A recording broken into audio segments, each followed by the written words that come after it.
There is a familiar frustration that many of us know too well. You follow the routine. You respect the clock. You close your eyes when you should. Yet you rise feeling as though you never truly rested, waking up behind a veil of fog, reaching for clarity that isn't there. It feels unfair. But then there is a paradox. Elsewhere, in a culture across the ocean, people often rest for shorter durations, yet rise with a sharpness and vitality that seems elusive to us. What is the difference? Is it something in their biology? A mystical piece of furniture? Or perhaps our fundamental understanding of rest has been slightly out of alignment? Welcome back to a space where we unravel complex problems to find simple truths. Today, we are exploring the philosophy of rest found in the East, how a different approach turns limited hours into deep, restorative stillness, while we often drift through longer nights, only to feel like shadows in the morning. Rest assured, this isn't a travel guide, nor is it a shopping list for expensive gear. I've looked into the methodology for you. In this story, we will walk through 7 profound, time-tested habits that transform the way human beings recharge. Point 1. Temperature. Let's begin with the atmosphere. There is a shift in the air that changes everything. Observations of thousands of households in the East reveal a distinct preference for the chill. While many of us seek to wrap ourselves in a warm, tropical climate, Celsius rest, the science of deep rest suggests we are getting it wrong. The mind, in order to truly descend into its restorative state, requires a physical cooling, lowering of the internal dial. A crisp, cool room is not about discomfort, it is a biological signal. When we embrace a cooler environment, we aren't suffering. We are simply giving the brain the silent permission it needs to begin the healing process. Point 2. Bed surface then. We look at the foundation. We have been conditioned to believe that luxury equals softness sinking into clouds. But the spine does not crave the indefinite, it craves certainty. In this alternative approach, the sleeper rests on a firm ground, a surface that offers resistance rather than surrender. It sounds austere, but this firmness maintains the body's natural line, preventing the subtle collapses and shifts that cause us to wake unnoticed. We often think comfort is about softness, but true rest comes from alignment. A small shift from the soft to the solid can yield a massive return in stillness. Point 3. The bath ritual. There is also the ritual of water practice. That seems almost contradictory. In the East, the evening often culminates in deep, intense heat before one retires. You might wonder why one would invite heat before bed. The secret lies in the aftermath. By immersing the body in warmth, one triggers a rapid cooling effect immediately after stepping out. This sudden drop in internal temperature acts as a twilight signal to the nervous system, a physical power-down sequence. It is a transition ceremony, washing away the day, letting the body cool, and setting the stage for the dark.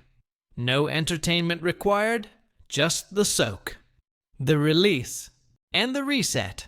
Point 4. Perception of tiredness. Here we find a profound cultural divergence. In one part of the world, looking weary is a badge of honor, a sign of dedication, and a day fully lived. To rest briefly in public is seen not as laziness, but as a respectable pause in a life of effort. Contrast this with the mindset that views sleep as a weakness, something to be fought off or hidden behind stimulants. If we flip the script and view fatigue not as a failure, but as honest feedback from the body, the dynamic changes. When we stop fighting the heaviness and start honoring it, the nervous system is allowed to finally let go. Point 5. Napping efficiency. This leads to the mastery of the pause. The focus here is not on hoarding hours, but on the efficiency of recovery. There is an art to the strategic intermission, the brief midday retreat. Rather than obsessing over a perfect, unbroken night that may never come, the focus shifts to optimizing energy through short bursts of rest. It is about the system, not the goal. Instead of forcing a long block of sleep and feeling guilt when it fails, one builds in small moments of recovery. It teaches us that less pressure often leads to a better rhythm. Point 6 technology light then. We must address the modern glow. In so many bedrooms, our devices hold a place of honor, blasting the artificial light of day into the hours of the night. This light severs the chemical bridge to sleep. Even in societies saturated with technology, those who sleep well practice a stricter discipline of the dark. The chaotic noise of the world is severed long before the eyes close. The new ritual is simple. The screens go dark so the mind can dim. The bed returns to its purpose, a vessel for dreams, not a cinema for anxiety. Point 7. Pillow neck. Support finally. Consider where you lay your head.